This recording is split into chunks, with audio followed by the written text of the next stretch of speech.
Hi, my name is Ken Lasseson. I wrote the Microbiome prescription website. Just as a reminder, this is a technically an academic site which generates computer model things that may help your individual microbiome. Note, this is based on models or mathematics. It's not based on clinical experience or clinical trials. Okay, with so much said, let's go in and take a look at one of the modeling.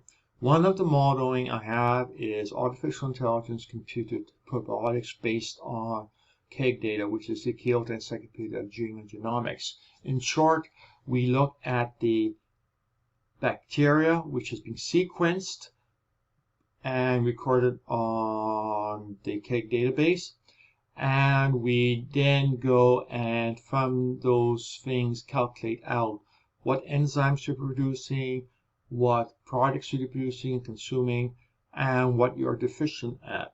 And what we do is from the deficiencies, we look at the probiotics and see what they produce to see if we can find substances which will fill in what you're not producing. And the logic of it is very simple. If you're short of some sort of chemical compound, enzymes, etc., the compound may not be available as a supplement. There's a good chance it won't be. But it may be available as a product being generated by a probiotic species.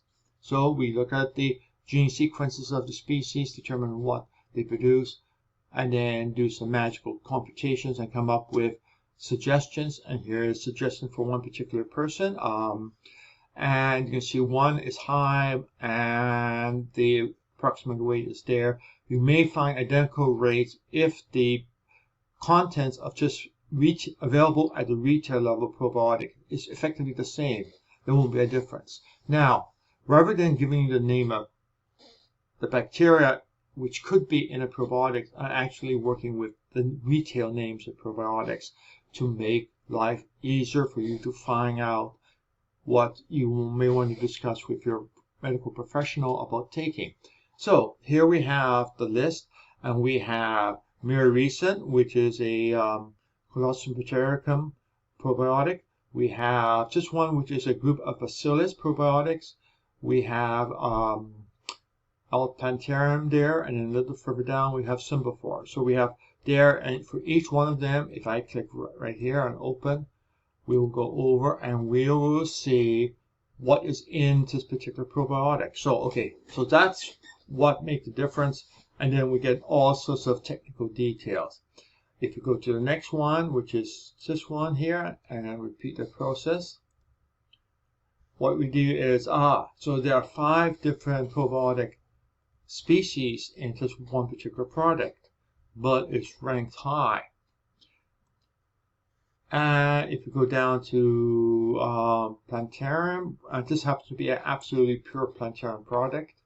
Go over there, and only one thing in it, and we see what's there. And it's interesting, some of the other, notice all of these are about the same number, which probably implies, from some of them, I can look at the name and say, they're all actually Lactobacillus plantarum, every single one of them. So that's why they have the same number, which means any one of them will do. And then we end up getting down to some things which are slightly lower. Again, these are Bacillus, which is what this one up here is. So in other words, you are potentially duplicating the bacteria, and usually I try keeping them separate, non-overlapping, to reduce some of the fuzz. This one here, Symbiphore, is none of the above, and unfortunately I know that from memory, but you can go over here and you can see exactly what it is. So that is what is there. So we have effectively a short list of 4 items which are good suggestions for probiotics.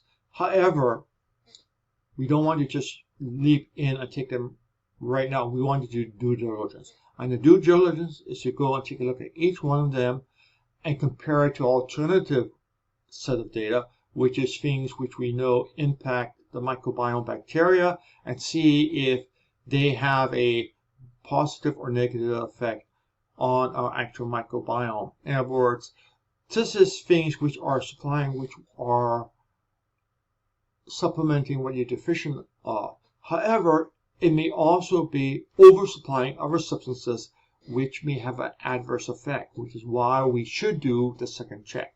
So let's go over and take a look at that. Now, to get where I want to go, you will probably have to increase your display level to advanced. And then when you go down and take a look at changing your microbiome, you'll see impact of probiotics, etc. Actually, the etc. includes impact of antibiotics, diet type. It covers all the modifiers. But probiotics is how I labeled it, simply because that's often how people want to take a look at things.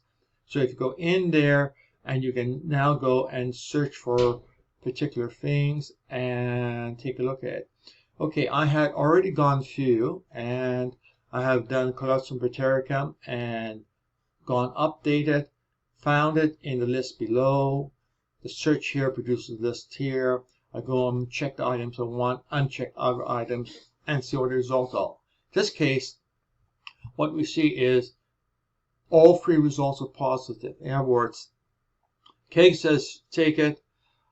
We can find no adverse effect, but more importantly, we find theoretically a positive effect from taking it. So remember, we have one definitely there. Now let's go on to the next one. The next one is the Lactulus plantarum. We do it, and I'll just do a refresh. And we see for the plantarum, we see positive effect across the board. Hey, we have a consensus between what Craig says would help or will provide the deficiencies and what our other database says, based on clinical studies, that our plantarum, given this person's specific microbiome, will improve things. So we have 2 of the 4 being good, positive.